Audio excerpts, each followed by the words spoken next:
Ғылымдағы ресми мақұлданған эволюция теориясына сәйкес, алғашқы Homo sapiens 100 000 жыл бұрын Африкада пайда болды. Алайда археологтар соңғы 2 ғасырда бізге ұқсас адамдар жер бетінде миллиондаған жылдар бұрында болғанын дәлелдейтін сүйектер мен құралдарды тауып жатыр. Бірақ кейбір ортодоксты көзқарастағы ғалымдар мұндай дәлелдерді қателік санап, болуы мүмкін емес деп қарсылық танытуда. Себебі бұл дәлелдер Дарвин теориясына һәм жалпы адамзат тарихына күмән тудырады. Таңғажайып жаңалықтар бұқарадан жасырылып, немесе қателік деп жариялануда. Ал өзінің дұрыстығын дәлелдегісі келген зерттеушілердің қызметіне тосқауыл қойылуда.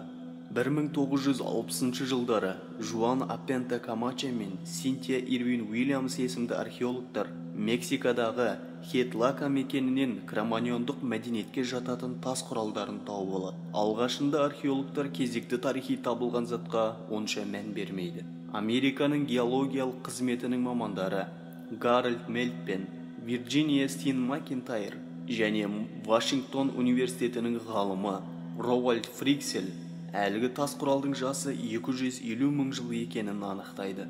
Синтия Ирвин Уильямс бұған күмәнданып қайтадан зерттеу жүргізуді талап етеді. Себебі эволюция теориясына сәйкес, саналы адам Америка құрлығында 25 000 жыл бұрын пайда болуы тиіс еді. Зерттеудің нәтижесі тағы да соны көрсетеді.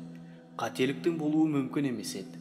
Себебі зерттеушілер әрқайсысы өзара 4 тәсілмен тас құралдың жасын анықтауға тырысты. Ураны бойынша даталау, ядролық бөлшектері бойынша даталау, жанартаулық жыныстардың гидраттау арқылы даталау, минералды қабаттарының желге мүжілуін зерттеу арқылы даталау. Соған қарамай эволюционистер зерттеулердің нәтижесіне сенуден бас тартады. Егер олар 250 000 жылдық датаны дұрыс деп таныса, онда адамның пайда болуы жайлы бүкіл ілімін құлатар еді. Өйткені мұндай күрделі құралды жасай алатын саналы адам 100 000 жыл бұрын Мексикада емес, Африкада пайда болуы тиіс еді.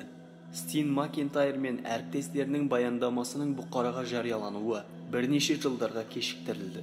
Алғаш рет 1975 жылы антропологиялық конференцияда ғана таныстырылды. Арада 4 жыл өткен соң Стин Макинтайр кітабын баспаға дайындаған Фулбрайт редакторына хат жазады. Алайда хатқа жауап ала алмайды. Кітабы жарыққа шықпайды. Тіпті қолжазбасын қайтарып бермейді. Ақыр аяғында Вирджиния Стин Макинтайр, Роуальд Фриксел, Гарольд Мельт мақаласы 1981 жылы Quaternary Research журналында жарияланады. Онда Хетлака тұрағының жасы 250 000 жыл екенін дәлелдейтін факттер келтіріледі. Алайда археолог ғалымдар бұл датаны жоққа шығаруды жалғастыра береді.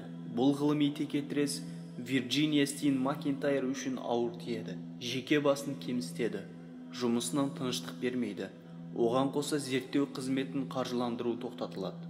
Нәтижесінде ол жұмысынан айырылады және әрі қарай зерттеу жүргізуіне тыйым салынады. Дегенмен бүкіл әлем бұл ғылыми текетірестің куәсі болды. Ойланып көріңіз, бұл оқиға айсбергтің шыңы ғана. Қазіргі таңда барлық археологиялық зерттеу жұмыстары қатаң бақылауда ұсталынады.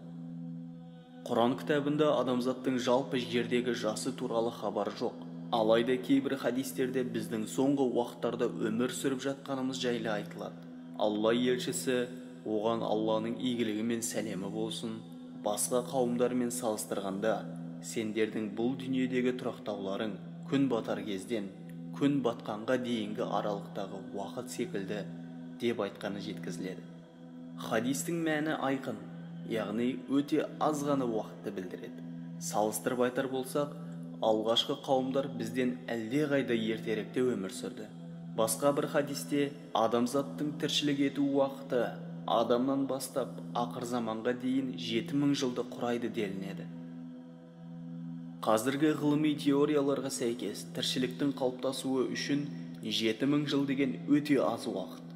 Алдымен уақыт ұғымын дұрыс түсініп алғанымыз жөн. Осы күнге дейінгі ғалымдар уақыт ұғымына нақты түсініктеме бере алмады. Тіпті уақытты мүлдем жоқ, ол жай елес деген ғалымдар да жетеді. Ал 20 ғасырда Эйнштейн уақытты тұрақты емес, қатысты, яғни өзгергіштік сипатқа ие екендігін мәлімдеді. Құрандағы уақыт ұғымы мен Эйнштейннің жаңалығы бірін-біріне қайшы келмейді. Алла тағала Хадж сүресінің 47-ші аятында негізінде Алланың қасындағы бір күн сендер жер бетінде санайтын 1000 жылмен тең деп хабарлайды. Осы аятты ескере отырып былай есептеуге болады. 7000 жылды 365 күнге көбейтеміз. Нәтижесі 2.555.000 күн. Алланың қасындағы бір күн жердегі 1000 жылға тең. Шыққан нәтижені тағы да 1000-ға көбейтеміз.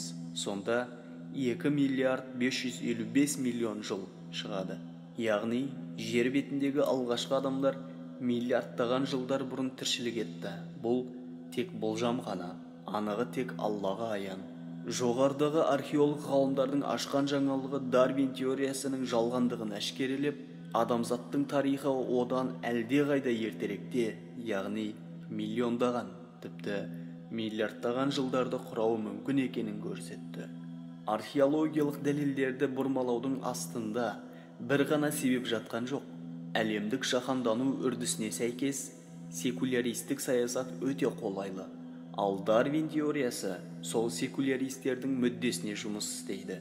Сол себепті барлық дәлелдер бұрмаланып, ақиқатты барынша жасыруға тырысуда.